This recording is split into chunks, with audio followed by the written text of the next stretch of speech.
संत रामपाल जी महाराज एक ऐसे महान संत जिन्होंने अपनी सतभक्ति, तत्व ज्ञान, करुणा और सेवा के बल पर समाज में नई मिसाल कायम की है।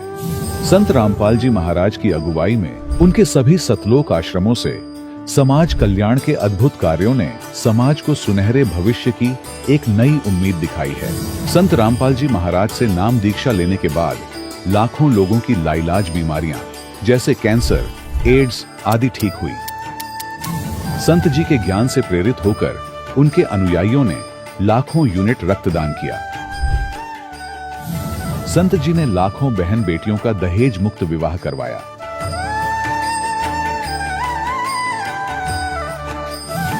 संत जी ने लाखों लोगों का नशा छुड़वाया, करोड़ों उजड़े परिवार बसे। संत जी के आश्रमों में समागम के दौरान निःशुल्क नेत्र चिकित्सा, दंत चिकित्सा प्रदान की जाती है। संत रामपाल जी महाराज द्वारा समय समय पर पर्यावरण संरक्षण के उद्देश्य से बड़े स्तर पर वृक्षारोपण किया जाता है। संत जी ने जरूरतमंदों को तत्काल राहत पहुंचाने के लिए एम्बुलेंस सेवा शुरू की। संत जी अपने अनुयायियों को देहदान के लिए प्रेरित करते हैं, जिससे मानवता की सेवा और चिकित्सा क्षेत्र में सुधार हो सके। संत रामपाल जी महाराज के सभी आश्रमों में हर रोज निःशुल्क भंडारा आयोजित किया जाता है, जहां हर वर्ग, हर जाति और हर धर्म के लोग एक साथ बैठकर भोजन करते हैं।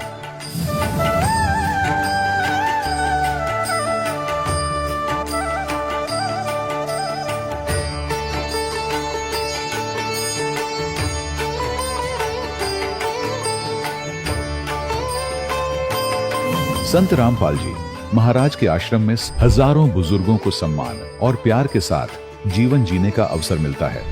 उनके खाने, रहने और स्वास्थ्य की पूरी जिम्मेदारी संत रामपाल जी महाराज उठाते हैं। अनाथ बच्चों के लिए संत रामपाल जी महाराज के सभी आश्रम किसी वरदान से कम नहीं। यहाँ उन्हें शिक्षा, संस्कार और भविष्य के लिए बेहतर अवसर प्रदान किए जाते हैं। चाहे बाढ़ हो, भूकंप या महामारी, संत रामपाल जी महाराज और उनके अनुयायी हमेशा ही जरूरतमंदों के लिए सबसे आगे खड़े रहते हैं। कोविड महामारी के दौरान संत रामपाल जी महाराज के आश्रमों से करोड़ों लोगों के लिए भोजन, दवाइयां और जीवन रक्षक सामग्रियां उपलब्ध कराई गई। चाहे गरीब की मदद हो या किसी शोषित और पीड़ित वर्ग के हक और सम्मान की लड़ाई, संत रामपाल जी महाराज ने हमेशा ही उनकी दबी आवाज को सरकारों तक पहुंचाया है और उन्हें उचित न्याय दिलवाने में अहम भूमिका अदा की है। समाज में आध्यात्मिक और सामाजिक मूल्यों के प्रति जागरूकता लाने में संत रामपाल जी महाराज हर कदम पर मानवता के सच्चे सेवक साबित हुए हैं। संत रामपाल जी महाराज का जीवन हमें सिखाता है कि सच्ची सेवा वही है जो निस्वार्थ भाव से की जाए। आइए हम भी इस महान सेवा के कार्य में इस महान संत से जुड़ें और संत रामपाल जी महाराज से नाम दीक्षा लेकर अपने जीवन को धन्य बनाएं।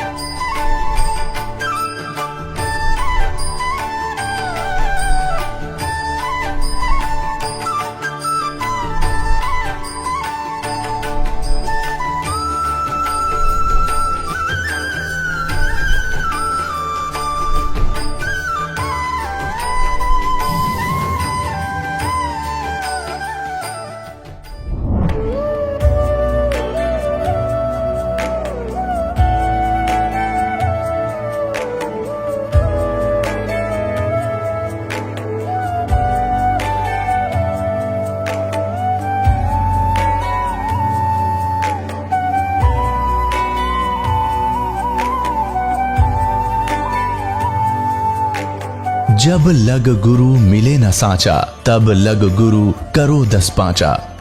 क्या गुरु बदल सकते हैं? क्या गुरु बदलने से पाप लगता है? आध्यात्म के इस मैदान में आखिर सही गुरु कौन है? गीता जी में वर्णित तत्वदर्शी संत कौन है?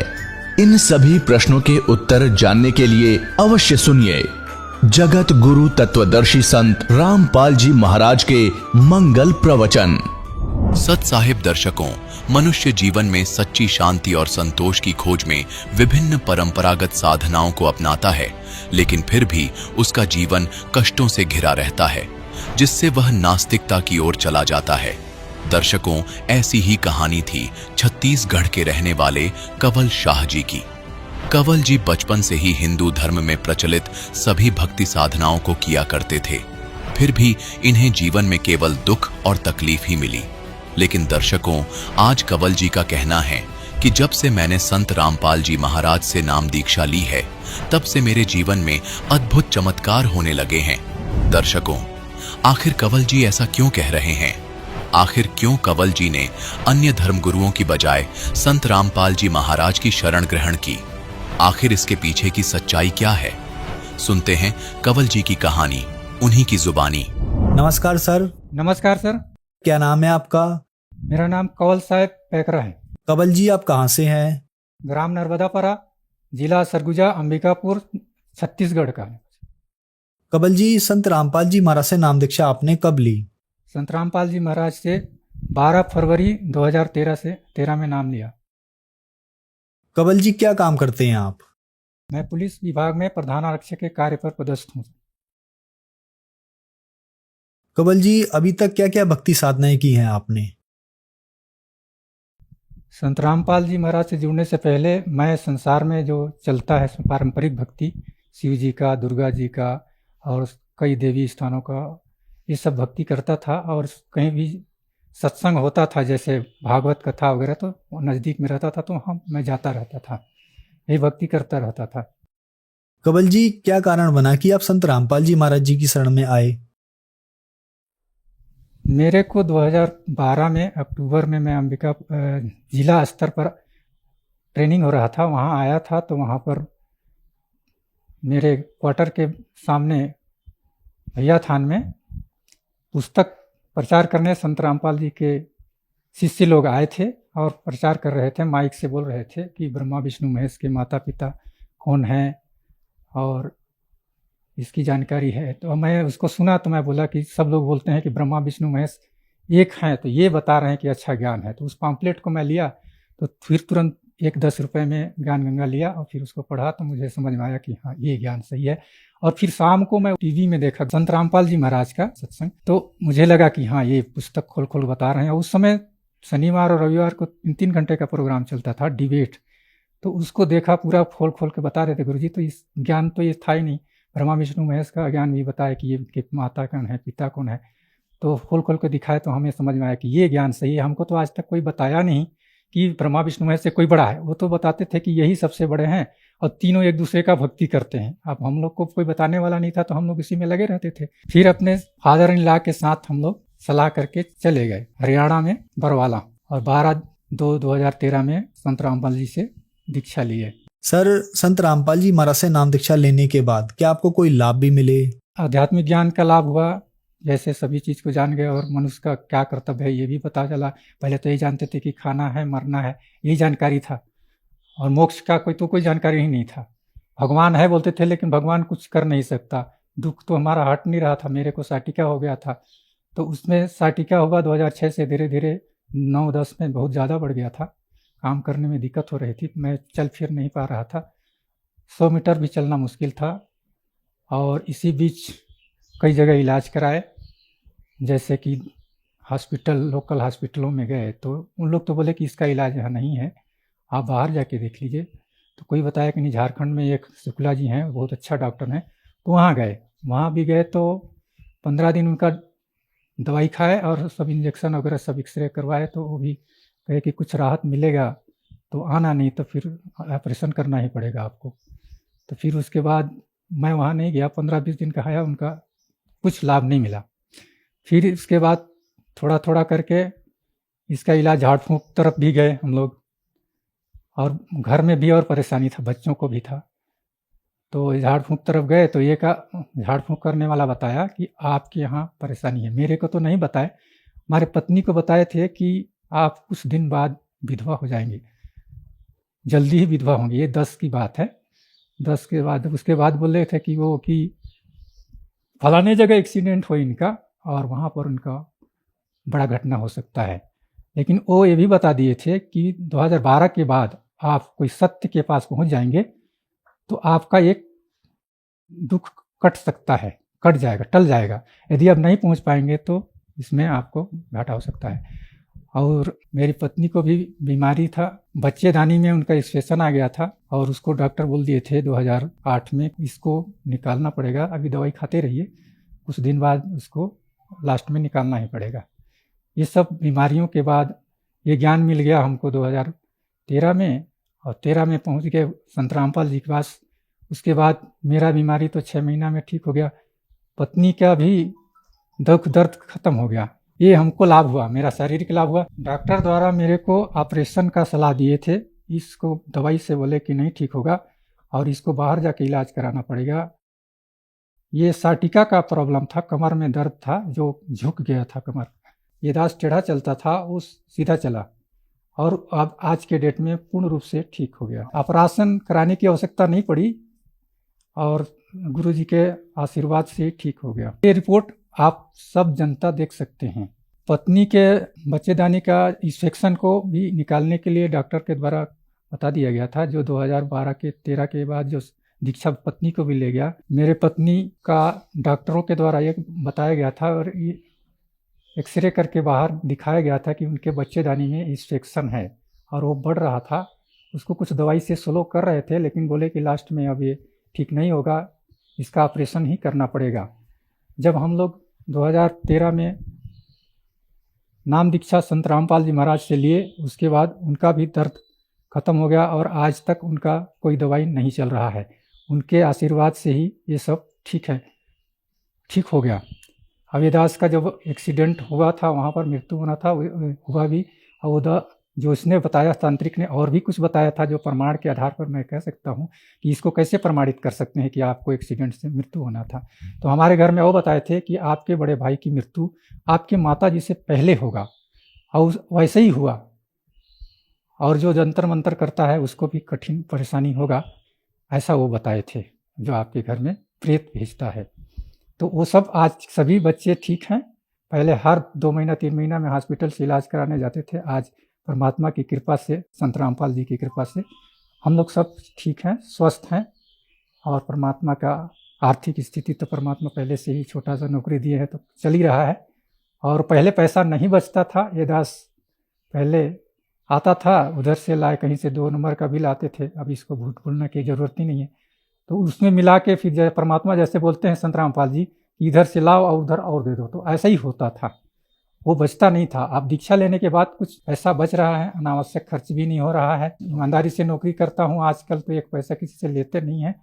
सर, आपके गुरुजी संत रामपाल जी महाराज बहुत ही अच्छे समाज का निर्माण कर रहे हैं। आपने ही बताया कि आप एक ईमानदार जिंदगी व्यतीत कर रहे हैं, तो जो दर्शक आज आपको देख रहे हैं और वो भी संत रामपाल जी महाराज से नाम दीक्षा लेना चाहते हैं, तो कैसे ले सकते हैं? जो दर्शक देख रहे हैं आज टीवी में इस इंटरव्यू को या सत्संग को, नीचे पट्टी है, इसमें नंबर है, उसमें से एक SMS करके ज्ञान गंगा का पुस्तक मंगाएं और पढ़ें और सत्संग सुने और उसको मिलाएं अपने शास्त्रों में और उसको विश्लेषण करें। और उसके बाद अपना ज्ञान के आधार पर फिर से मोबाइल में उनका वो नंबर पूछ लें और नामदान केंद्र नज़दीक का बता दिया जाएगा। फिर संत रामपाल जी महाराज से दीक्षा ले लेंगे। धन्यवाद सर। सच्चा है। दर्शकों, अभी आपने सुने संत रामपाल जी महाराज से दीक्षा प्राप्त करके सुखी हुए भक्त के अनुभव।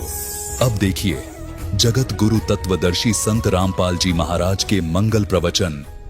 तो यहाँ ये भी बताया कि उल्टे लटके हुए संसार रूपी वृक्ष के सभी विभागों से जो परिचित है, स वेदविद, वो वेद के तात्पर्य को जानने वाला अर्थात तत्वदर्शी संत है। उसके पश्चात परमेश्वर के 15वें अध्याय के 4थे श्लोक में लिखा है, तत्वदर्शी संत की प्राप्ति के उपरांत परमेश्वर के उस परम पद की खोज करनी चाहिए जहां जाने के बाद साधक लौटकर कभी संसार में नहीं आते। और जिस परमेश्वर ने सारे ब्रह्मांडों की रचना की है और केवल उसी की भक्ति करो। गीता ज्ञान दाता अपने से अन्य उस पुरुषोत्तम परम अक्षर ब्रह्म की भक्ति करने के लिए कहता है, जिससे आपकी जन्म और मरण छूटेगा। 7वें अध्याय के 29वें श्लोक में गीता ज्ञान दाता कहता है कि मेरे इस ज्ञान का जो आश्रय कर लेता है, यानी तत्वदर्शी संत की जो खोज कर लेता है और तत्व ज्ञान से जो परिचित हो जाता है, जरा मरण मोक्षाय माम आश्रित ये तंती ये तत्ब्रह्म विदु कृष्णम अध्यात्म कर्मम च अखिलम।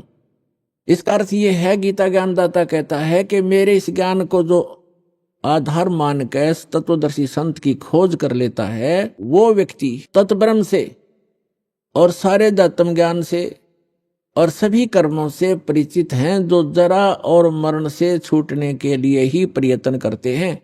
जरा माने वृद्ध अवस्था का दुख और मरण माने मृत्यु। इस बुढ़ापे के दुख और मृत्यु के दुख से जो छूटने के प्रयत्न कर रहे होते हैं, वे उस तत्ब्रह्म से परिचित हो चुके हैं और मेरे इस ज्ञान का आश्रय कर लिया। उन्होंने तत्वदर्शी संत की खोज कर लिया। वो तत्ब्रह्म से परिचित हैं, सारे आत्म ज्ञान से परिचित हैं और यहाँ सब कर्मों से परिचित हैं। वो यह संसार की किसी वस्तु की इच्छा नहीं करते। वो केवल जरा माने वृद्ध अवस्था के दुख से और मरण माने मृत्यु से छूटने का ही प्रयत्न करते हैं। अब श्रीमद् भगवत गीता अध्याय नंबर 8 के श्लोक नंबर 1 में अर्जुन ने पूछा, किम तत्ब्रह्म किम अध्यात्म किम कर्म पुरुषोत्तम। अब गीता ज्ञानदाता तो श्री कृष्ण ने पुरुषोत्तम मान रहा था, जय विष्णु, और ये तो कहता पुरुषोत्तम कोई और है। फिर भी जो ये तो अर्जुन की सोच है, किम पुरुषोत्तम। अब यहां अर्जुन ने पूछा कि वो तत्ब्रह्म क्या है, वो कौन है जिसके जानने के बाद केवल जरा और मरण से छूटने का ही प्राणी प्रयत्न करता है साधक, और कोई वस्तु की डिमांड इस लोक की नहीं करता। इसका भाव ये है। अब गीता ज्ञानदाता गीता अध्याय नंबर 8 के श्लोक नंबर 3 में कहता वो परम अक्षर ब्रह्म है, यानी गीता ज्ञानदाता से अन्य है। इसलिए 8वें अध्याय के 5 और 7 श्लोक में गीता ज्ञानदाता कहता मेरी भक्ति कर, युद्ध भी कर और मुझ में आस्था रख, भावत रह, मुझे प्राप्त होगा। अपना मंत्र बताता 8वें अध्याय के 13वें श्लोक में, ओम इति एकाक्षरम ब्रह्म व्यवहारण माम अनुस्मरण यह प्रयाति तजंदेहम सयाति परमाम गतिम। मुझ ब्रह्म का केवल एक ओम अक्षर है, नथिंग एल्स, इसके अतिरिक्त कुछ नहीं। उच्चारण करके सिमरण करता हुआ यह प्रयाति तजंदेहम, जो शरीर छोड़कर जाता है, सयाति परमाम गतिम, वो ओम से मिलने वाली परम गति को प्राप्त होता है। ओम से क्या प्राप्ति होती है? ब्रह्मलोक मिलता है, क्योंकि ये ब्रह्म का मंत्र है। और गीता अध्याय नंबर 8 के श्लोक नंबर 16 में कहा है कि ब्रह्मलोक पर्यंत ये सभी लोक पुनरावर्ती में, उनके वहां जाने के बाद भी लौटकर जन्म मृत्यु में प्राणी आते। ये वो स्थान नहीं है जहां जाने के बाद साधक फिर लौटकर कभी नहीं आते। 15वें अध्याय के जो 4थे श्लोक में कहा है। तो इस ब्रह्म की साधना करने से ब्रह्मलोक प्राप्त होता है। ब्रह्मलोक में गए हुए प्राणी भी पुनर्वर्ती में होते हैं, जन्म मृत्यु होता है। इसलिए 18वें अध्याय के 62वें श्लोक में कहता अर्जुन तू सर्वभाव से उस परमेश्वर की शरण में जा, उसकी कृपा से ही तू परम शांति और सनातन परम धाम को प्राप्त होगा, उस परमेश्वर की ही कृपा से। और उसका मंत्र बता दिया 17वें अध्याय के 23वें श्लोक में कि ओम तत् सत इति निर्देश है ब्रह्मण त्रिविध समर्थ। ब्रह्मण माने सच्चिदानंद घन ब्रह्म, यानी परम अक्षर ब्रह्म के प्राप्ति का, उस लोक की प्राप्ति का, जहां जाने के बाद साधक फिर लौटकर कभी संसार में नहीं आते, उसके वो मंत्र है ओम तत् सत। अपना तो गीता ज्ञानदाता ने 8वें अध्याय के 13वें श्लोक में बता ही दिया कि मुझ ब्रह्म का केवल वो मंत्र है। ये तो इनकम्प्लीट साधना है, ब्रह्म तक की है, जन्म मृत्यु सदा बनी रहेगी। वो शाश्वत स्थान प्राप्त नहीं हो सकता, वो सुख प्राप्त नहीं हो सकता। अब बताया है सच्चिदानंद घन ब्रह्म की साधना करने से शाश्वत स्थान, शाश्वत माने जहां जिसका कभी अंत नहीं होता, अविनाशी लोक, हम उसको सत्यलोक कहते हैं, अमरलोक कहते हैं। सत्यलोक की प्राप्ति होती है। तो उसका मंत्र है ओम तत्सत। ओम तो सरपुरुष का, इस ब्रह्म का, और तत् जो है ये अक्षर पुरुष का साधना मंत्र है। तत् ये सांकेतिक है, तत् नहीं, ये अन्य मंत्र है, ये कोड वर्ड है, सांकेतिक शब्द है। और सत ये परम अक्षर ब्रह्म का साधना मंत्र है, वो कोड वर्ड है। ओम तत्सत ये शब्द नहीं है, ये मंत्र नहीं है, ये अन्य मंत्र हैं जो इस विश्व में दास के पास उपलब्ध है और किसी के पास नहीं है। यदि इस दास से वो मंत्र प्राप्त करके कोई स्वयंभू संत बनकर ये प्रदान करता है, वो अपना जीवन नाश कर रहा है, और जिनको वो नाम दे रहा है वो अधिकारी नहीं है। जैसे अनअधिकारी से बनवाया हुआ लाइसेंस या पासपोर्ट समय पर धोखा देगा और दंडित होना पड़ेगा, तो उस व्यक्ति को ऐसा समझ लेना, यदि कोई ऐसा जालिम व्यक्ति ऐसे जागरूक समय में भी ये प्रयत्न कर रहा हो, तो उसको भी प्रार्थना करना कि अपना जीवन नाश ना करे। भगवान का द्रोही है तू, और इन जीवों का नाश मत कर, काल के दूत का काम मत कर। और वो नहीं माने तो अन्य भाई बहनों को जरूर बताने की चेष्टा करना, झगड़ा नहीं करना, क्योंकि ये मार्ग झगड़े का नहीं है। हमारा फर्ज है बताने का, समझाने का, और ना मानने कुएं में पड़े तो परमात्मा फिर कहते हैं कि जानबूझ साची तजय करे झूठ तने, ताकि संगत है प्रभु सोपन में बिना दे। और फिर परमात्मा कहते हैं कर दीपक कुआ पड़े फिर काहे की कुसलात। हाथ में दीपक टॉर्च ले रहा है, फिर कुएं में गिरने लग रहा है, तो वो होश में नहीं है वो व्यक्ति, कोई शराब वगैरह पी रखी है उसने, तो वो मूर्ख है। फिर अपनी करनी आप पाओगा, आप निर्दोष हो जाओगे। उनको एक बार प्रार्थना अवश्य करना कि ये व्यक्ति जो आप गुरु बनाए बैठे हो, ये गुरु ठीक नहीं है, ये अधिकारी नहीं है। तो इस तरह का अगर कोई स्वयंभू संत बनेगा तो उसको अनधिकारी है, वो डुप्लीकेट जाली लाइसेंस और पासपोर्ट बना रहा है।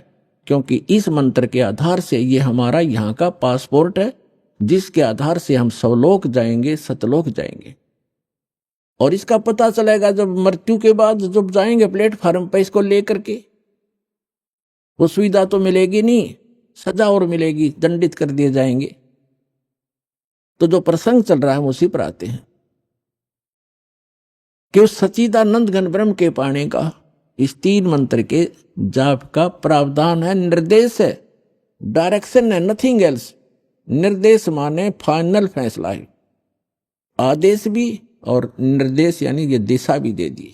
अब उस परमात्मा की भक्ति से पूर्ण मोक्ष होगा और शाश्वत स्थान प्राप्त होगा, जहां जाने के बाद साधक फिर लौटकर कभी संसार में नहीं आते। अब जो प्रसंग चला था कि 7वें अध्याय के 18वें मंत्र में गीता ज्ञान दाता कहता है, वैसे तो ये प्रकरण चलता है 7वें अध्याय के प्रथम मंत्र से ही, और उसमें कहता है गीता ज्ञान दाता कि अर्जुन मैं तुझे ऐसा ज्ञान सुनाऊंगा जिसके जानने के बाद कुछ भी जानना शेष नहीं रहेगा। तो गीता अध्याय नंबर 7 के श्लोक नंबर 12 से लेकर 15 तक स्पष्ट कर दिया है, इन तीनों गुण रजगुण ब्रह्मा सतगुण विष्णु तमगुण शिव जी की जो साधना करते हैं, वो राक्षस स्वभाव को धारण किए हुए मनुष्यों में नीच दूषित कर्म करने वाले मूर्ख हैं। अपने आत्माओं ये दास नहीं करा, अपने सदग्रंथ और इनमें लिखा इतिहास कह रहा है। तीनों गुण रजगुण ब्रह्मा सतगुण विष्णु तमगुण शिव जी हैं।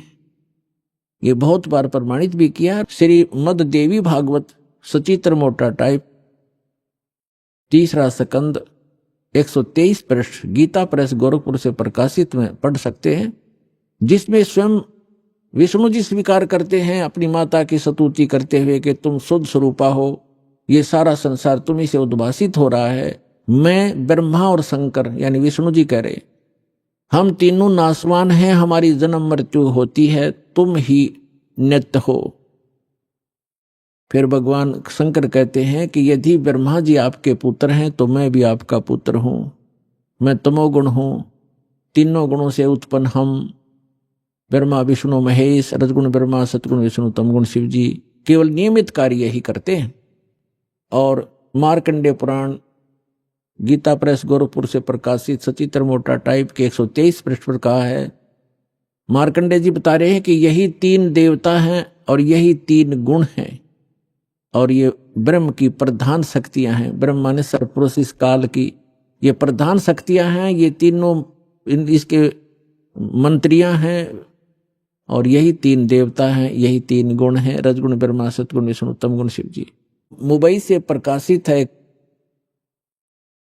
खेमराज श्री कृष्णदास प्रकाशन मुंबई से, उसके 3रे स्कंद में लिखा है, शंकर भगवान खुद कहते हैं कि यदि आप हमारे ऊपर दया युक्त हैं, हे माता मुझे तमोगुण क्यों बना दिया, विष्णु जी को सतोगुण क्यों बना दिया, ब्रह्मा जी को रजोगुण क्यों बना दिया। इति सिद्धम रजगुण ब्रह्मा सतगुण विष्णु तमगुण शिव जी है। तो श्रीमद् भगवत गीता अध्याय नंबर 7 के श्लोक 12 से लेकर 15 का निष्कर्ष ये है कि गीता ज्ञानदाता ये सरपुरुष है, ब्रह्म है, और ये कह रहा है कि इन तीनों गुणों रजगुण ब्रह्मा, सतगुण विष्णु, तमगुण शिव जी की जो साधना करते हैं, इनको इष्ट रूप में पूजते हैं, ये राक्षस स्वभाव को धारण किए हुए मनुष्यों में नीच दूषित कर्म करने वाले मूर्ख, ये मुझे नहीं भजते, यानी ब्रह्म साधना भी नहीं करते।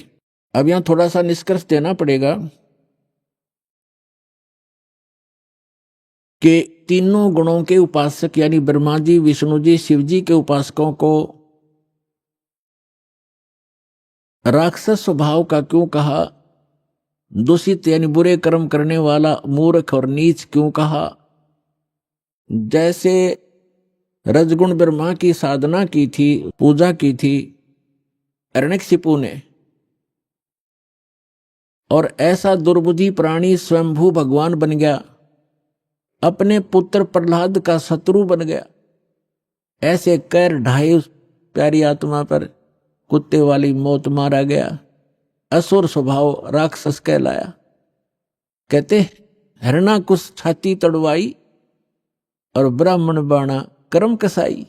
ब्राह्मण माने भक्त, कर्म तो दिखे तो भगत साधना करता, और ऐसे कर्म करे, कैर तोल दिया उस बालक के ऊपर, अपने पुत्र पर, इन मान बढ़ाई के भूख्यान। तो इससे दुष्ट और कौन होगा, नीच दूषित कर्म करने वाला मूर्ख, ये जल्लाद के काम करे, उसने अपने पुत्र का दुश्मन बन बैठा और अपनी अंत में दुर्गति को प्राप्त हुआ, राक्षस कहलाया। कहते हिरणाकुश छाती तुड़वाई और ब्राह्मण बाणा और कर्म कसाई। फिर भगवान तमोगुण शिव की पूजा की थी रावण ने, और किस संज्ञा को प्राप्त हुआ खूब आपको पता है। और कैसे दूषित कर्म किया, एक पर नारी को उठा लाना सूरवीर का काम होता है, दुर्भावना से, और कैसे जुल्म करने चाहे, अंत में कुत्ते वाली मौत मरा और राक्षस कहलाया, जो तमोगुण भगवान शंकर का उपासक था। एक भस्मागिरी नाम का शिव का उपासक, तमोगुण शिव का साधक, अंदर में दोष लिए हुए भगवान शिव के महल के सामने कैलाश पर्वत पर चिरासन पर 12 वर्ष तक तपस्या करता रहा, हठ योग करता रहा। उसने वहां पर धरना दे दिया। एक दिन पार्वती जी ने कहा कि जी आप तो महादेवों के देव हैं, महापुरुष हो, आपके घर में किस वस्तु की कमी है, क्या मांगता है आपका पुजारी, इसको देव और फारिग करो। 12 वर्ष के बाद भगवान शिव ने कहा कि मांग भी भस्मागिरी, क्या मांगता है। ये गिरिपुरी, नाथ होगड़न, ये 10 ये सन्यासी जितने हैं ये भगवान शिव के उपासक हैं, 10 नामी वगैरह। जब भगवान शिव ने कहा कि मांग क्या मांगता है भस्मागिरी, तो ऐसे ही उसी पोजीशन में उसने कहा कि भगवान पहले वचनबद्ध हो तब मैं मांगू। भगवान शंकर ने कहा, सोचा ले मांग लेगा जो मांगेगा, भगत है क्या मांगेगा, ये कोई सिद्धि ले लेगा छोटी मोटी।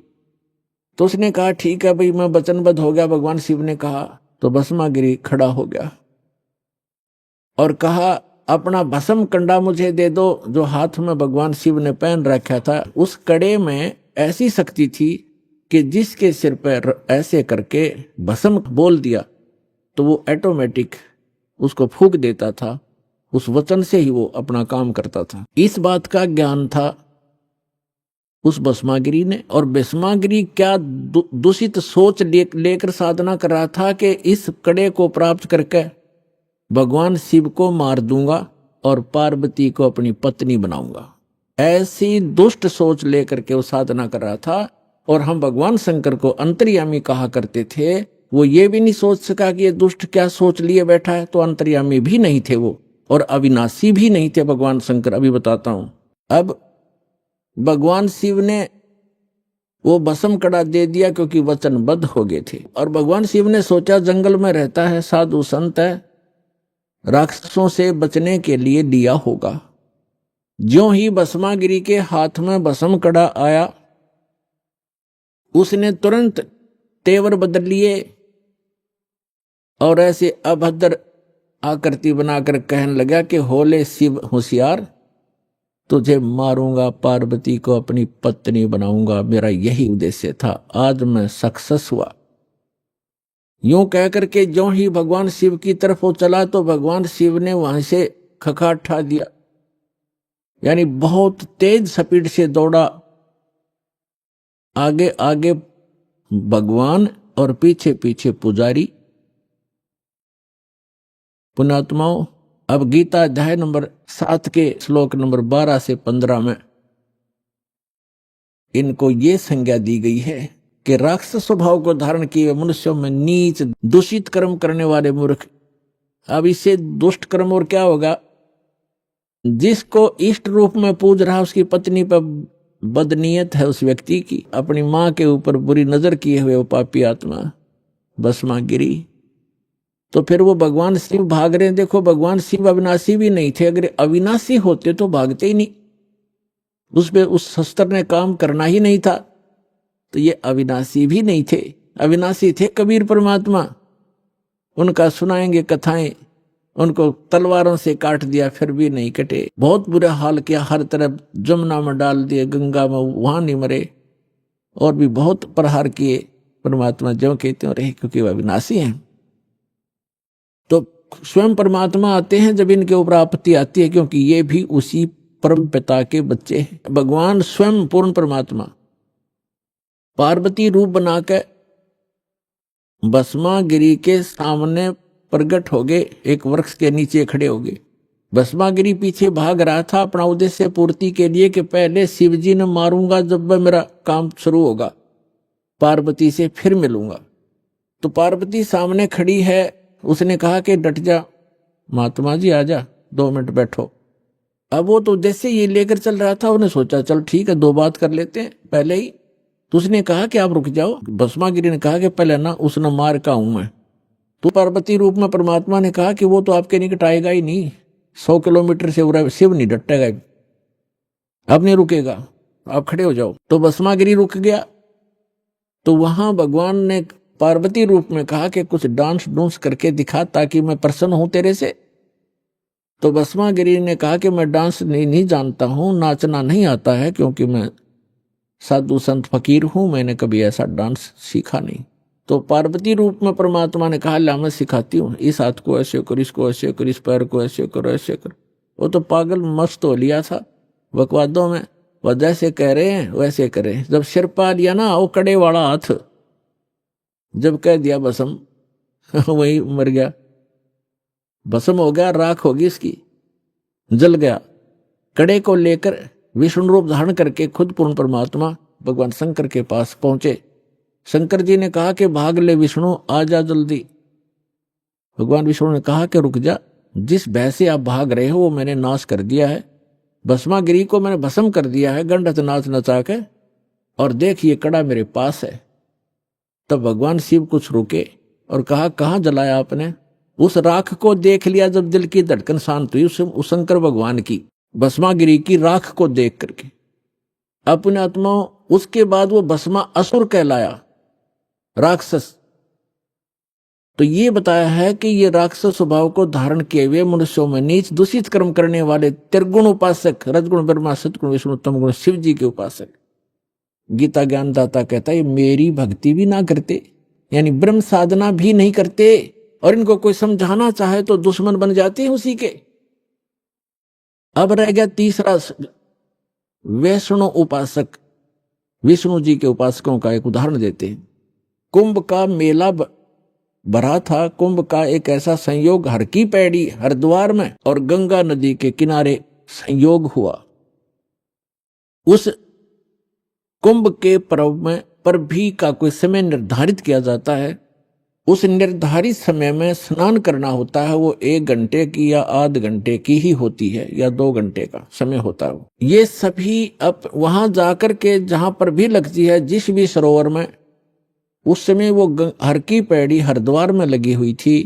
तो सभी जैसे गिरी अलग, पुरी न्यारे, नागा अलग से, कनपाड़े अलग, नाथ न्यारे, वैष्णु अलग से, सन्यासी अलग से, दशनामी अलग से, ये वहां अपने अपनी जमात में, अपने ग्रुप में, समूह में पहुंच जाते हैं।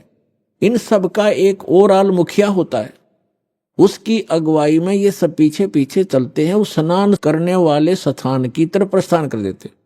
तो जो पर भी लगनी थी, सबसे पहले ये नागा व्यक्ति जो बिल्कुल नगर रहते हैं साधु, वो पहुंच गए गंगा के ऊपर हर की पैड़ी पे स्नानार्थ। तो जो ही ये सब हर पैड़ियों पर छा गए, तो उसी समय पीछे से सतोगुण विष्णु के उपासक वैष्णु संत आ गए वहां पर। उन्होंने कहा कि हे नागाओ, पहले स्नान हम करेंगे, आप पीछे आओ, हम श्रेष्ठ हैं और हम सतोगुण विष्णु जी के उपासक हैं, हम प्रथम स्नान करेंगे। अब नागाओं ने कहा कि नहीं, हम सर्वश्रेष्ठ हैं, हम त्यागी और बैरागी हैं, हम वस्त्र भी धारण नहीं करते हैं, हम निवस्त्र रहते हैं, नि इच्छा हैं, हम सर्वश्रेष्ठ हैं, हम प्रथम स्नान करेंगे। इस बात पर वैष्णव ने फिर दोबारा उनको व्यंग कर दिया और करड़ी ढंग से धमका दिया कि तुम काहे के श्रेष्ठ हो, तुम टट्टी के हाथ भी नहीं धोते, सड़फड़ पशु की तरह नंगे फिरते हो, राख लपेटे रखते हो, काहे के श्रेष्ठ हो, तुम पीछे आओ, प्रथम हम स्नान करें। इसी बात पर वैष्णु साधु जो विष्णु जी सतोगुण उपासक और नागा शंकर भगवान के तमोगुण उपासक, इन दोनों का युद्ध हो गया। भगवान भूल गए, अर की पैड़ी कहें कि भगवान की पैड़ी, भगवान भूल गए, स्नान और पर भी भूल गए, एक मान बढ़ाई, अपना नीच वृत्ति ही याद रखी, नीच स्वभाव याद रहा। एक दूसरे को काटने लगे, मुंह से काट लें, बाल पकड़कर घुमा दें, पटक पटक कर मारें, जैसे एक फिर तीर मारें, तलवार से गर्द कटारी घोंप दी, कत्लेआम कर दिया। ये 25,000 ये त्रिगुण उपासक आपस में कट कर मर गए उस हर की पैड़ी पे। गंगा का पानी लाल कर दिया, लाशों की सौ का उसमें बेशुमार सौ चल पड़ी। अब यहां उस सूक्ष्म वेद में सच्चिदानंद घन ब्रह्म की वाणी में परमात्मा ने कहा कि तीर तुपक तलवार कटारी और जमधड़ जोर बधावे हैं, हर पैड़ी हर हेत नहीं जाण्या, वहां जा कर्द चलावे हैं और काटे शीस नहीं दिल करुणा, ये जग में साध को आवे हैं, और जो जन इनके दर्शन को जावे उनको भी नरक पठावे, कि वो एक गुट्टी उन्हें पावेंगे, जो इनके शेष बनेंगे ये शिक्षा उनको देंगे, काटो मरो, काय के लिए, एक मान बढ़ाई के लिए, नहाने के लिए। अरे एक जन साधारण भी कोई नहा रहे हो, 10 20 50 100 भक्त, आम व्यक्ति भी, और वहां कोई व्यक्ति आ जा भाई मैं भी नहा लूं, अकाजा आप भी नहा लो, स्थान दे देते हैं। तो आम व्यक्ति से भी गिरा हुआ इनका विचारधारा, इनका जो शिष्टाचार, और इनको तुम संत मानते हो, ये त्रिगुण उपासकों के बारे में सूक्ष्म वेद में कहा है। अभी आपने सुने संत रामपाल जी महाराज के मंगल प्रवचन। आइए अब सुनते हैं संत रामपाल जी महाराज से नाम दीक्षा लेकर सतभक्ति करके अद्भुत लाभ प्राप्त करने वाले अनुयायी के विचार। दर्शकों, इंसान सभी पारंपरिक भक्ति साधनाएं करता है और हर वो रास्ता अपनाता है जो उसके धर्म में बताया जाता है, लेकिन फिर भी अक्सर उसे बीमारियां घेर लेती हैं। दर्शकों, ऐसा इसलिए होता है क्योंकि वह शास्त्र विधि को त्याग कर मनमाना आचरण कर रहा होता है। दर्शकों, ऐसी ही कहानी थी हिमाचल प्रदेश की रहने वाली निशा धीमान जी की। निशा जी ने सच्ची भक्ति की खोज में वर्षों तक मंदिरों और गुरुद्वारों में माथा टेका तथा अनेकों मंत्रों का जाप किया, लेकिन फिर भी इन्हें जीवन में न तो शारीरिक सुख मिला और न ही मानसिक शांति। लेकिन दर्शकों, आज निशा जी का कहना है कि जब से मैंने संत रामपाल जी महाराज से नाम दीक्षा ली है, तब से मेरी जिंदगी पूरी तरह से बदल गई है। दर्शकों, आखिर निशा जी संत रामपाल जी महाराज को भगवान क्यों बता रही हैं?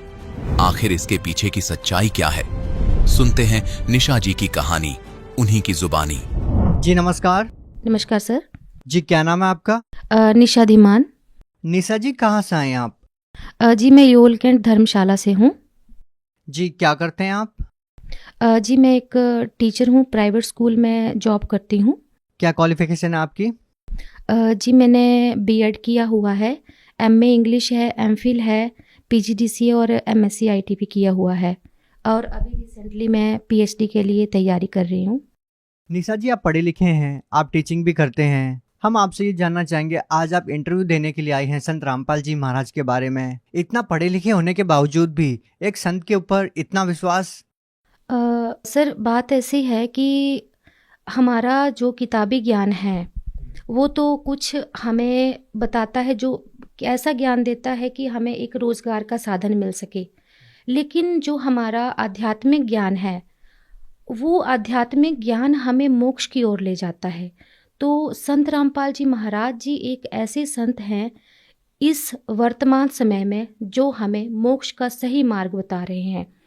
तो सब संतों का ज्ञान सुनने के पश्चात, सब संतों के शरण में जाने के पश्चात अंत में मुझे सिर्फ संत रामपाल जी महाराज जी का ज्ञान सही लगा, इसलिए मैंने संत रामपाल जी महाराज जी की शरण ग्रहण की। आपने संत रामपाल जी महाराज से पहले और किसको गुरु बनाया जिनसे आपने पहले नाम दीक्षा ली हो? सर मैंने संत रामपाल जी महाराज जी की शरण ग्रहण करने से पहले मैं सबसे पहले माता की पूजा करती थी। जब मैं 3 साल की थी उस समय से ही मैंने माता दुर्गा की पूजा करना शुरू कर दिया था। 9 दिन मैंने माता के व्रत रखे हैं, दुर्गा सप्तशती का पाठ किया है, सोमवार का व्रत भी रखती थी, मंगलवार का भी, वीरवार का भी, शुक्र का भी और शनिवार का भी, यानी हर प्रकार की साधना मैंने की। इसके अतिरिक्त मैंने पीरों से भी दीक्षा ली, उनकी बाणियाँ भी ग्रहण की, और इसके अलावा हम गुरुद्वारे में भी जाते थे, मंदिरों में भी जाते थे, शिव जी की पूजा भी मैंने बहुत की। घर में पारद का शिवलिंग रखा हुआ था तो हर सोमवार को उस पे जल चढ़ाना, मतलब बहुत ज़्यादा पूजा पाठ मैंने किया। इसके अलावा मैंने राधा स्वामी पंथ से जो ठाकुर सिंह महाराज हैं उनसे भी मैंने नाम दीक्षा ग्रहण की थी। मैं 11 साल उनकी शरण में रही, लेकिन जिस दिन मैंने उन संत की शरण ग्रहण की थी उस दिन से ही मेरे पर दुखों का पहाड़ टूट पड़ा, यानी मुझे मेरी पढ़ाई के अकॉर्डिंगली मतलब पूरा लाभ नहीं मिल पा रहा था। इसके अलावा मैंने डॉक्टर श्रीमाली जो हैं उनसे भी शरण ग्रहण की थी, लेकिन मुझे कहीं भी सेटिस्फेक्शन नहीं मिला, तो अंत में मुझे सिर्फ संत रामपाल जी महाराज जी की शरण में ही जाना पड़ा। निशा जी, जैसे कि आपने बताया कि पहले आप देवी दुर्गा की भी भक्ति करते थे और आपने बताया कि पहले आप राधा स्वामी पंथ में भी रहे हैं और अब आपने संत रामपाल जी महाराज से नाम दीक्षा ली है। हम आपसे ये जानना चाहेंगे कि क्या कारण रहा कि आपने राधा स्वामी पंथ छोड़कर संत रामपाल जी महाराज से नाम दीक्षा ली? सर ऐसा है कि इतनी भक्ति करने के बावजूद भी जब मेरी शादी होगी तो उसके बाद जो है मेरी हालत ख़राब होने लगी। ऐसा हुआ कि मुझे जो है वो दर्द रहने लगी। मैंने जब डॉक्टर को दिखाया, मेरा बड़ा बेबी तब 3 महीने का था, तो डॉक्टर बोलने लगे कि आपके जो है वो ब्लैडर में स्टोन है और ये निकलवाना ही पड़ेगा। मुझे राधा स्वामी पंथ में जो संत ठाकुर सिंह महाराज हैं, दुर्गा माता पर बहुत ज़्यादा विश्वास था कि मेरा कष्ट ये काट देंगे और मुझे किसी ऐसी सिचुएशन से नहीं गुजरना पड़ेगा, लेकिन ऐसा कुछ नहीं हुआ। मुझे काफ़ी कष्ट सहना पड़ा। जब बेबी मेरा बड़े वाला बेटा 3 मंथ का था उस टाइम मेरा ऑपरेशन हुआ। हालांकि उससे 3 महीने पहले मेरा सिजेरियन हुआ था। 3 महीने के बाद मेरा गॉल ब्लैडर जो है वो रिमूव कर दिया गया। उसके ठीक 1 साल बाद मेरी किडनी में स्टोन था, तो डॉक्टर ने बोला कि आपका किडनी जो है वो ख़राब हो चुका है, और मैं स्टाम्प पेपर पे लिख के देता हूँ कि दुनिया की कोई भी ताकत जो है वो आपकी किडनी को ठीक नहीं कर सकती है। लेकिन मैंने बोला ठीक है, अब जो भी होगा वो देखा जाएगा। तो डॉक्टर ने जो है वो डीजे स्टंटिंग करी, स्टंट डाला मेरे किडनी में, क्योंकि दोनों किडनी में स्टोन था। जैसे तैसे करके उन्होंने रिमूव किया। फिर भी वो थक्का जैसा वो किडनी में जमा ही रहा। चलो वो भी हो गया, जैसे तैसे टाइम निकाल लिया। उसके 2 साल बाद फिर से मुझे जो है वो दर्द पड़ी। मैंने फिर से चेकअप करवाया। डॉक्टर बोलते कि सेम कंडीशन, हमें समझ नहीं आ रहा ये काला का सा जो ब्लैक जैसा थक्का जमा हुआ है ये क्या है। तो फिर ब्लड, मेरे को यूरिन में बहुत ज़्यादा ब्लड आता था और बैठना मुश्किल हो जाता था, तो ब्लड क्लॉट्स आते थे। फिर बहुत ज़्यादा क्रिटिकल कंडीशन थी, यानी मेरी हालत इतनी ख़राब हो गई थी, मैं धीरे धीरे जो है वो डिप्रेशन की ओर जो थी वो बढ़ रही थी। और इसके अलावा जो था वो मुझे सांस की भी प्रॉब्लम रहने लगी। सांस भी मेरी बैठे बैठे रुक जाती थी। एक बार क्या हुआ, हमने सुबह ब्रेकफास्ट किया सारी फैमिली ने, और मैं बैठी थी और मेरा सांस रुक गया एकदम से। तो उस टाइम जो है मुझे रियलाइज़ हुआ कि सभी पूरी फैमिली मेम्बर्स मेरे पास में बैठे हुए हैं, लेकिन मुझे कोई कोई मेरी हेल्प कर नहीं सकता इस टाइम, क्योंकि एक सांस की कीमत जो है वो मुझे उस टाइम जो है वो समझ आई। तो इस तरह से मैंने जो है वो काफ़ी पूजा पाठ किए। जब मुझे कोई लाभ नहीं मिला तो मेरे मन में यही सवाल उठता था, गुरु को जो है वो भगवान से भी ज़्यादा ऊंचा दर्जा दिया गया है, तो अब मेरे साथ ऐसा क्यों हो रहा है कि मुझे कोई लाभ नहीं मिल पा रहा है। निशा जी, एक बात बताइए, आपने इतने सालों तक तरह तरह की पूजाएं की, आप 11 साल तक राधा स्वामी पंथ में भी रहे, तो हम आपसे ये जानना चाहेंगे कि इन सब चीज़ों के बावजूद आप संत रामपाल जी महाराज जी की शरण में कैसे आए? भगत जी, मैं एमफिल कर रही थी जब मेरा डेजर्टेशन का काम पूरा चला हुआ था, तो उस टाइम जो है मुझे फ़ीवर आया। फ़ीवर इतना आया कि मेरी कंडीशन बहुत ज़्यादा ख़राब हो गई। मैं जो है उस प्रोजेक्ट को कंप्लीट करने में बहुत ज़्यादा असमर्थ हो गई। तो हमारे एक फैमिली मेंबर हैं, मेरे चाचा जी, उन्होंने मुझे जो है ज्ञान गंगा बुक दी। मुझे उसे पढ़कर काफ़ी अच्छा लगा और मुझे लगा कि यही सही ज्ञान है। इस तरह से मैंने 10 फरवरी 2014 को संत रामपाल जी महाराज जी की शरण ग्रहण की। निशा जी, आप एक पढ़े लिखे इंसान हैं और आपने संत रामपाल जी महाराज जी का ज्ञान सुना, उसके बाद आपने उनसे नाम दीक्षा ली। देखिए, संत रामपाल जी महाराज के बारे में ये कहा जाता है कि वो देव देवताओं की भक्ति छुड़वाते हैं। आपने संत रामपाल जी महाराज जी के सत्संग सुने, उनकी पुस्तकें पढ़ी, उसके बाद नाम दीक्षा ली, तो क्या वाकई में संत रामपाल जी महाराज देव देवताओं की भक्ति छुड़वाते हैं? क्योंकि भगत जी, संत रामपाल जी महाराज जी का ज्ञान ग्रहण करने के पश्चात ये मुझे पूरी तरह से पता चल चुका था कि जिन देवी देवताओं की मैं पूजा आज तक करती रही, उनकी पूजा करने से तो मुझे कोई लाभ भी नहीं मिला। वो जो है वो मेरा कष्ट नहीं काट सकते थे। इवन दुर्गा माता ने भी मुझे एक बार खुद आके बता दिया था कि मैं कर्म के लेख को नहीं काट सकती हूँ, इसके लिए आपको जो है वो किसी तत्वदर्शी संत के पास ही जाना पड़ेगा, वो ही आपके कष्ट को काट सकते हैं। और इस तरह से जितने साल तक मैं राधा स्वामी पंथ में रही, उनका सत्संग सुनते थे, वो हमेशा यही बताते थे कि कर्म का भोग जो है वो भोगना ही पड़ेगा। और इसके अलावा अनेक देवी देवताओं की पूजा भी करते थे, तो उनकी पूजा करने से भी हमें कोई लाभ नहीं मिलता था, हमें कर्म का भोग जो है वो भोगना ही पड़ता था। संत रामपाल जी महाराज जी ने वेदों को खोल के बताया कि जो पूर्ण परमात्मा कबीर साहिब हैं, वो हमारे 3 ताप को और कर्मों के जो पाप हैं हमारे, उनको काट सकते हैं। तब हमें संत रामपाल जी महाराज जी पर भरोसा हुआ और हमने उनसे नाम दीक्षा लेकर उनकी शरण ग्रहण की।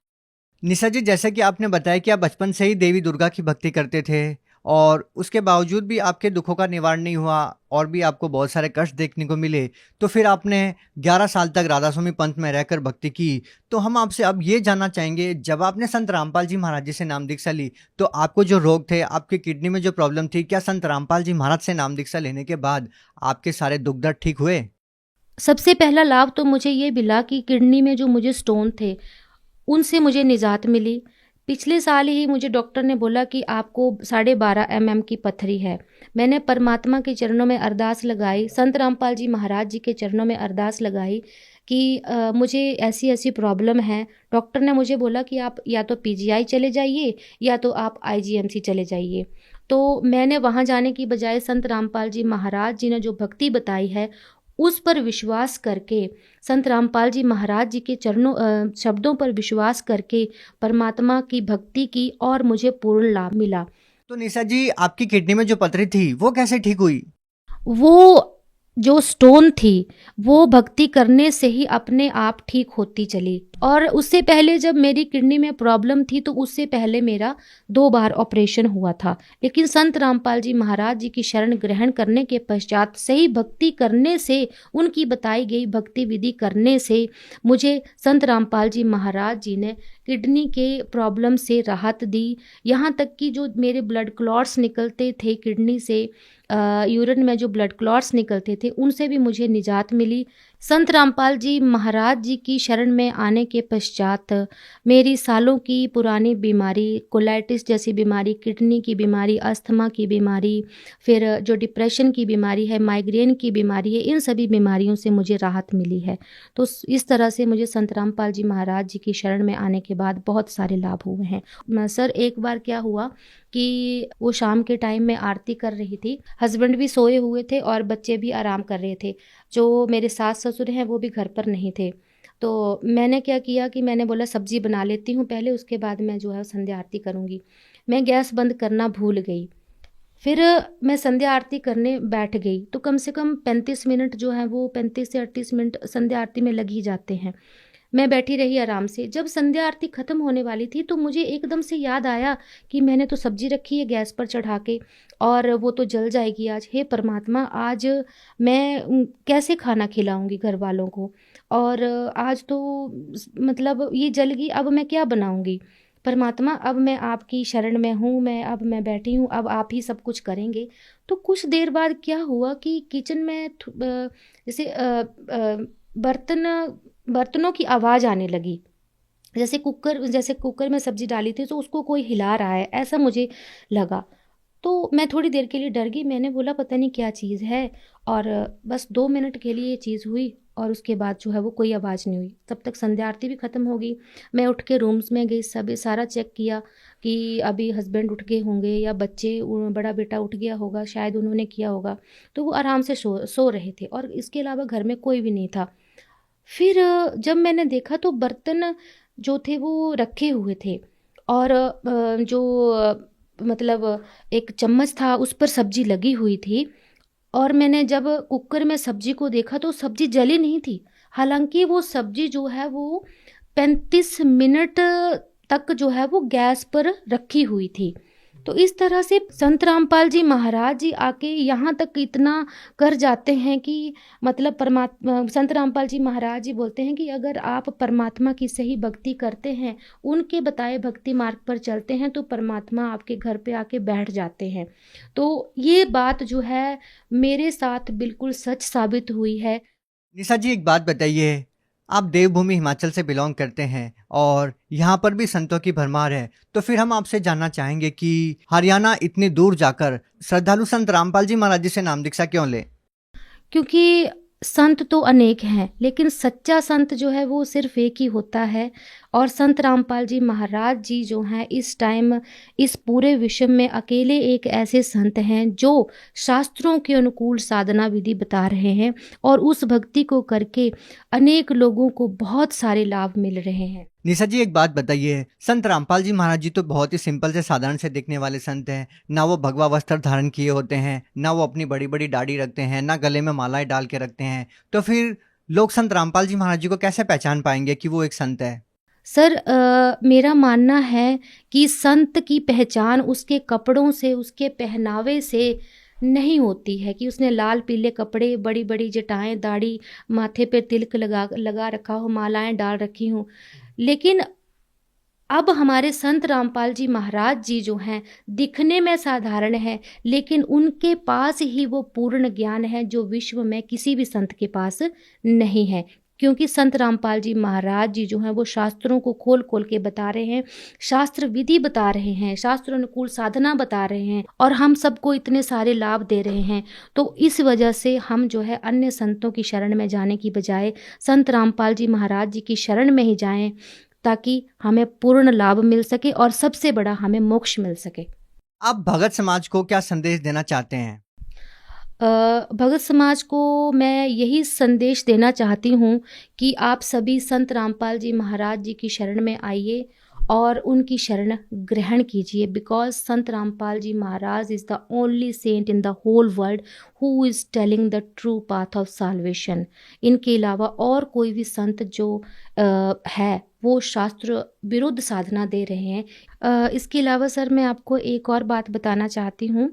मेरी दादी जी 60 साल से राधा स्वामी पंथ से जुड़ी हुई थी, तो उनको लगभग 25 साल तक खून की उल्टी होती रही। जिस दिन वो राधा स्वामी पंथ में गई थी दीक्षा ग्रहण करने, उस दिन से ही उनको ये उल्टी खून की शुरू हो गई थी।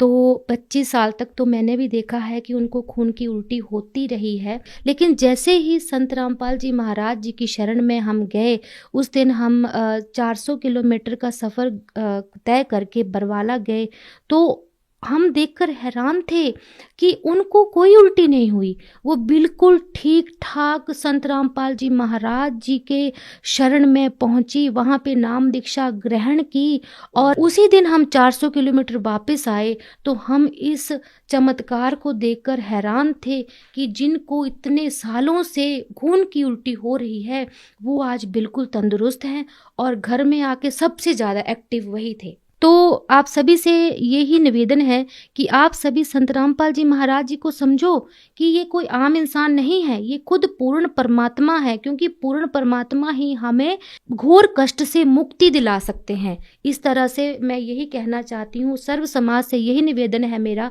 कि संत रामपाल जी महाराज जी की शरण ग्रहण कीजिए और अपना कल्याण करवाइए। जी बहुत बहुत धन्यवाद।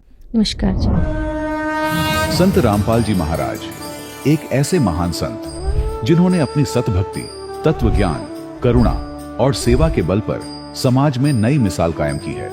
संत रामपाल जी महाराज की अगुवाई में उनके सभी सतलोक आश्रमों से समाज कल्याण के अद्भुत कार्यों ने समाज को सुनहरे भविष्य की एक नई उम्मीद दिखाई है।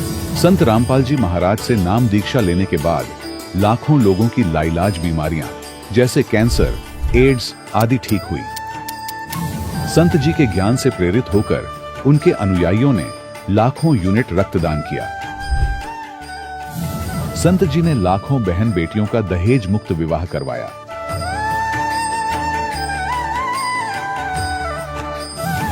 संत जी ने लाखों लोगों का नशा छुड़वाया, करोड़ों उजड़े परिवार बसे। संत जी के आश्रमों में समागम के दौरान निःशुल्क नेत्र चिकित्सा, दंत चिकित्सा प्रदान की जाती है। संत रामपाल जी महाराज द्वारा समय समय पर पर्यावरण संरक्षण के उद्देश्य से बड़े स्तर पर वृक्षारोपण किया जाता है।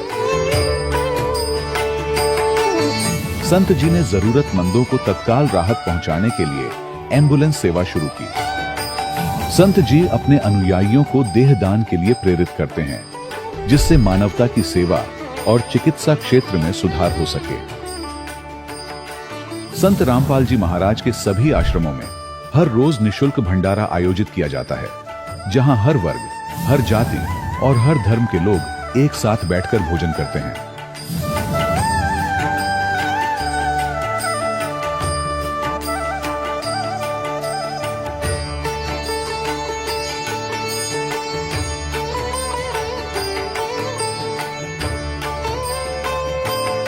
संत रामपाल जी महाराज के आश्रम में हजारों बुजुर्गों को सम्मान और प्यार के साथ जीवन जीने का अवसर मिलता है। उनके खाने, रहने और स्वास्थ्य की पूरी जिम्मेदारी संत रामपाल जी महाराज उठाते हैं। अनाथ बच्चों के लिए संत रामपाल जी महाराज के सभी आश्रम किसी वरदान से कम नहीं। यहाँ उन्हें शिक्षा, संस्कार और भविष्य के लिए बेहतर अवसर प्रदान किए जाते हैं। चाहे बाढ़ हो, भूकंप या महामारी, संत रामपाल जी महाराज और उनके अनुयायी हमेशा ही जरूरतमंदों के लिए सबसे आगे खड़े रहते हैं। कोविड महामारी के दौरान संत रामपाल जी महाराज के आश्रमों से करोड़ों लोगों के लिए भोजन, दवाइयां और जीवन रक्षक सामग्रियां उपलब्ध कराई गई। चाहे गरीब की मदद हो या किसी शोषित और पीड़ित वर्ग के हक और सम्मान की लड़ाई, संत रामपाल जी महाराज ने हमेशा ही उनकी दबी आवाज को सरकारों तक पहुंचाया है और उन्हें उचित न्याय दिलवाने में अहम भूमिका अदा की है। समाज में आध्यात्मिक और सामाजिक मूल्यों के प्रति जागरूकता लाने में संत रामपाल जी महाराज हर कदम पर मानवता के सच्चे सेवक साबित हुए हैं। संत रामपाल जी महाराज का जीवन हमें सिखाता है कि सच्ची सेवा वही है जो निस्वार्थ भाव से की जाए। आइए हम भी इस महान सेवा के कार्य में इस महान संत से जुड़ें और संत रामपाल जी महाराज से नाम दीक्षा लेकर अपने जीवन को धन्य बनाएं।